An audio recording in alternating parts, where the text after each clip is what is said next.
Hello and welcome to Nikolay's genetics lessons, and today we are going to talk about how to get overall better DNA ladder separation in gel electrophoresis. And here is a problem that I got from one of my subscribers. We are trying to isolate 7 kilobase fragment, but our DNA ladder doesn't separate and looks horrible. Here's a picture.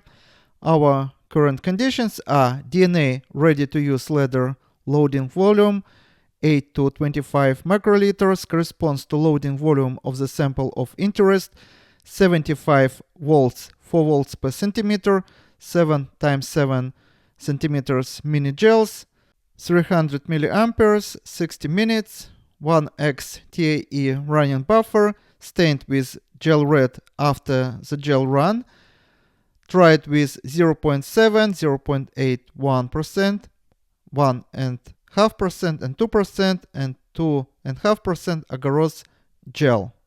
And of course, the first recommendation would be follow the protocol, use everything new buffer, and try not to reuse your expendables.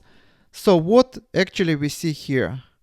First of all, I see that there is still a lot of space to run this ladder. The longer you're going to run it, the better separation you're going to see. And I also see here a mistake. Take a look. This person says that he was using 75 volts, 4 volts per centimeter. And we have here 7 by 7 block. So 7 by 7 would give us 4 volts per centimeter. 7 times 4 is going to be 28 volts. But this person says that he is using 75 volts. So twice as much.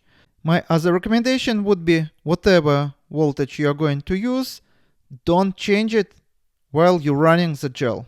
Another recommendation, use recommended volume of staining reagent, whether it is acidium bromide, gel red, xyzol orange, etc. as more intercalation can dampen migration of the bands. Next, use recommended volume of the ladder, and I do not understand how volume of the ladder corresponds with the volume of the sample. My next recommendation would be, if you are going to be in the same situation, you actually can run your gel electrophoresis much longer than you need, and you even can allow these smaller bands to run out of the gel in order to get best separation of your 7 kilobase fragment. Let's say this is going to correspond to this band here. And the last recommendation would be you can add dimethyl sulfoxide, DMCO, into your mix. If you're going to use it, usually you can get better separation and more specific bands. And trying different concentration of the agarose gel is also a good idea.